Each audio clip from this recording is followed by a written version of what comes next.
YS Vivekananda రెడ్డిని అత్యంత పాశవికంగా నరికి చంపినటువంటి కేసులో బెయిల్ మీద బయట తిరుగుతున్నటువంటి హంతకుడు వైఎస్ అవినాష్ రెడ్డి జైలుకు పోయేటువంటి రోజులు వచ్చేసినట్టుగా సమాచారం.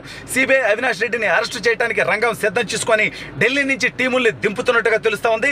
మరి ఎన్నికల ప్రచారంలో ఎంపీ అభ్యర్థిగా పోటీ చేయబోతున్నటువంటి అవినాష్ రెడ్డిని అరెస్టు చేస్తే మరి అభ్యర్థిని జగన్మోహన్ రెడ్డి మారుస్తాడా, లేదంటే జైలు నుంచి అవినాష్ రెడ్డి పోటీ చేస్తాడా, అసలు ఏంట కథ అనేది వీడియోలో వివరించబోయే ముందుగా ఇప్పటి వరకు మన ఛానల్ సబ్స్క్రైబ్ చేయని వాళ్ళు ఖచ్చితంగా సబ్స్క్రైబ్ చేయండి, మరో 10 మందితో చేయించండి. ఇక విషయానికి వస్తే వైఎస్ అవినాష్ రెడ్డి గురించి మనందరికీ తెలుసు. అత్యంత బేభత్సమైన నటబేభత్స యాక్టింగ్, ఆస్కార్ లెవెల్ యాక్టింగ్. ఎందుకంటే వాళ్ళ బాబాయిని అతనే వేసేసి నరికి చంపి దాన్నంతా వీడియో కాల్లో కూడా చూసి దాన్ని స్కెచ్ చేసి మ్యాపేసి కోట్లాది రూపాయల డబ్బు పెట్టి, ఎందుకంటే తనని ఎమ్మెల్సీగా కూడా ఓడించి అదే వివేకానంద రెడ్డి గారిని ఈ భాస్కర్ రెడ్డి అవినాష్ రెడ్డి కలిసి వాళ్ళకి ఎంపీ సీటుకు అడ్డుగా వస్తున్నాడని, షర్మిలాని రాజకీయంగా తేవాలనుకుంటున్నాడని చెప్పి వాళ్ళ మధ్య ఉన్నటువంటి పాత కక్షల నేపథ్యంలో లేపేసి దాన్ని చంద్రబాబు నాయుడు గారి అకౌంట్లో వేసిన విషయం మనందరికీ తెలుసు. అయితే అనూహ్యంగా ఎవరు ఊహించినటువంటి విధంగా కొన్ని నెలలకి జగన్మోహన్ రెడ్డి ముఖ్యమంత్రి అవడం, ముఖ్యమంత్రి అయిన తర్వాత కేసు సిబిఐకి అక్కర్లేదు మేమే విచారిస్తామని చెప్పడం, అయితే అక్కడ సునీతారెడ్డి గారికి అనుమానం వచ్చి ఆవిడ సిబిఐ ఎంక్వైరీ కోరడం,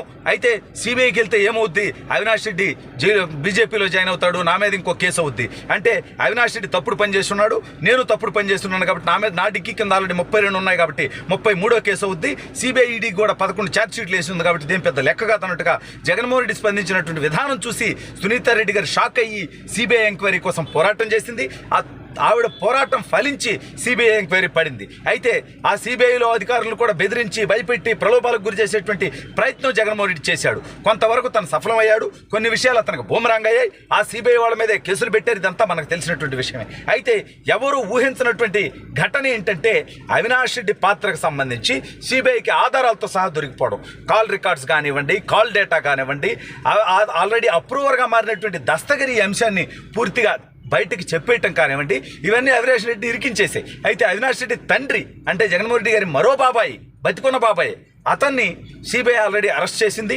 అతను కొన్ని నెలల పాటు జైల్లో ఉన్నాడు. ఇప్పుడేదో అనారోగ్య కారణాల రీత్యా బెయిల్ మీద బయట తిరుగుతున్నాడు. అయితే అవినాష్ రెడ్డిని కూడా అరెస్ట్ చేసే ప్రయత్నం సిబిఐ చేసినప్పుడు కర్నూలు ఆసుపత్రి దగ్గర హైడ్రామా క్రియేట్ చేసి వేలాది మంది పులివెందులు గుండాలను తీసుకొచ్చి అరెస్టు నుంచి తప్పించుకొని శాంతి భద్రతల సమస్య సృష్టించినటువంటి నీచమైనటువంటి చరిత్ర అవినాష్ రెడ్డిది. అయితే డ్రైవర్ దస్తగిరి అతని మీద ఫేక్ కేసులు పెట్టి ప్రభుత్వం కొన్ని నెలల పాటు ఆయన జైల్లో ఉంచింది. ఆయన బెయిల్ మీద బయటకు వచ్చాడు. ఆ తర్వాత దస్తగిరి అవినాష్ రెడ్డి బెయిల్ రద్దు చేయాలి, అవినాష్ రెడ్డి వల్ల జగన్మోహన్ రెడ్డి వల్ల నా ప్రాణాలకి ముప్పు ఉన్నది, నా ప్రాణాలకి హాని ఉన్నది, అవినాష్ రెడ్డి బెయిల్ రద్దు చేసి ఈ కేసు త్వరితగతిన విచారణ చేయాలని చెప్పి దస్తగిరి కోర్టును ఆశ్రయించడంతో ఇప్పుడు దస్తగిరికి ఆ హక్కు లేదు, అప్రూవర్కి ఆ హక్కు లేదు, బెయిల్ రద్దు చేయమని అసలు అతను పిటిషనే వేయకూడదని చెప్పి అవినాష్ రెడ్డి లాయర్స్ మాట్లాడితే లేదు, హక్కు ఉంటుంది, దస్తగిరి ఆ పిటిషన్ వేయొచ్చు, బెయిల్ రద్దు చేయమని చెప్పి దస్తగిరి అడగొచ్చు, ఎందుకంటే అతను అప్రూవర్, అతని ఈ కేసులో ఒక ముద్దాయి అవినాష్ రెడ్డితో పాటు, కాబట్టి అతనికి ఆ హక్కు ఉంటుంది అని చెప్పి కోర్టు తేల్చి చెప్పింది. అయితే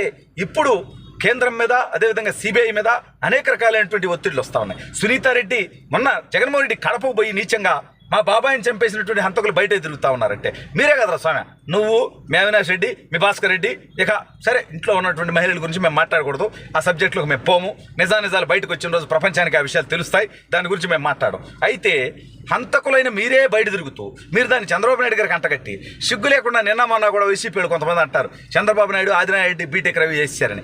ఏం సిగ్గులేని బతుకులు రామి, మీరే 5 సంవత్సరాలుగా ముఖ్యమంత్రులుగా ఉన్నారు, మీ చేతిలో అధికారం ఉంది. చంద్రబాబు నాయుడు గారు, ఆదినారెడ్డి గారు, బీటెక్ రవి గారు ఉంటే మీరు వాళ్ళ మీద కేసు పెట్టి విచారణ చేసి ఆధారాలు బయట పెట్టి వాళ్ళని అరెస్ట్ చేసి ఉండొచ్చు కదా. సిగ్గు లేకుండా చంద్రబాబు నాయుడు గారిని ఒక అక్రమ కేసులో అరెస్ట్ చేసి 53 రోజులు రాజమండ్రిలో రిమాండ్లో ఉంచగలిగారు తప్ప మీరు ఆ కేసులోనే నిజాలను ప్రూవ్ చేయలేనటువంటి పరిస్థితిలోకి వెళ్ళిపోయారు మీరు. ఎందుకంటే చంద్రబాబు నాయుడు గారు మచ్చలేనటువంటి వ్యక్తి, అవినీతి చేయలేదు కాబట్టి. అయితే ఇప్పుడు ఈ కేసుకు సంబంధించి సునీతారెడ్డి గారు పోరాటం చేస్తూ ఉన్నారు. అన్న జగనన్న హంతకులను కాపాడుతుంది నువ్వే అన్న, వైఎస్ఆర్ కాంగ్రెస్ పార్టీకి ఓటేయొద్దు, జగన్మోహన్ రెడ్డి మళ్ళీ ముఖ్యమంత్రిని కానియొద్దు, ఎందుకంటే హంతకులకు కొమ్ము కాస్తా ఉన్నాడని చెప్పి నీ సొంత చెల్లి చెప్పిన తర్వాత సిగ్గు లేకుండా నీ చెల్లికి నువ్వు ఆస్తులు వాటా ఇవ్వకపోతే, నీ చెల్లికి నువ్వు రాజకీయంగా అవకాశం ఇవ్వకపోతే, నువ్వు జైల్లో చెప్పకూడదు తింటుంటే, నీ పార్టీకి బతికే దిక్కు లేకపోతే, నీ పార్టీ కోసం ఆడబిడ్డ 3000 కిలోమీటర్ల భారతదేశ చరిత్రలో మొట్టమొదట ఒక మహిళ పాదయాత్ర చేసింది, అది నీ చెల్లి.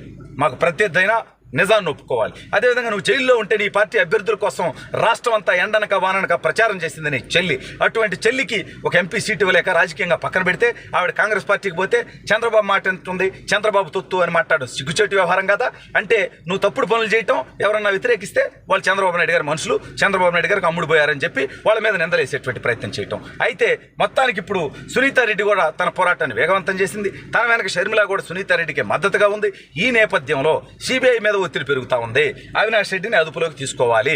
ఎందుకంటే 5 సంవత్సరాలైంది సిబిఐకి ఇచ్చి కూడా ఈ కేసు 3.5 సంవత్సరాలకు పైగా అవుతా ఉంది. ఇంకా కేసు తేలకపోతే సిబిఐ మీద కూడా విశ్వసనీయత పోతుంది. కాబట్టి ఈ కేసును త్వరితగతిన పూర్తి చేయాలి అంటే అవినాష్ రెడ్డిని అరెస్ట్ చేయాలనేటువంటి నిర్ణయానికి ఢిల్లీలో ఉన్నటువంటి సిబిఐ పెద్దలు వచ్చినట్టుగా తెలుస్తూ ఉంది. అయితే ఇప్పుడు ఎన్నికలు జరుగుతున్నాయి కాబట్టి ఇప్పుడు దీన్ని ఎన్నికల అడ్వాంటేజ్గా తీసుకోవచ్చు. అదేవిధంగా బెయిల్ కోసం కూడా నేను ఎంపీగా పోటీ చేస్తున్నాను కాబట్టి నాకు బెయిల్ కావాలి అని చెప్పి అవినాష్ రెడ్డి ప్రయత్నం చేసి ఆ విషయంలో సక్సెస్ అయ్యేటువంటి అవకాశం ఉంటుంది. కాబట్టి మరి ఎన్నికల తర్వాత అవినాష్ రెడ్డిని అరెస్ట్ చేస్తారా లేదంటే ఎన్నికల ముందు అరెస్ట్ చేస్తారా అనేది పక్కన పెడితే ఖచ్చితంగా అవినాష్ రెడ్డి అరెస్టు తప్పదు.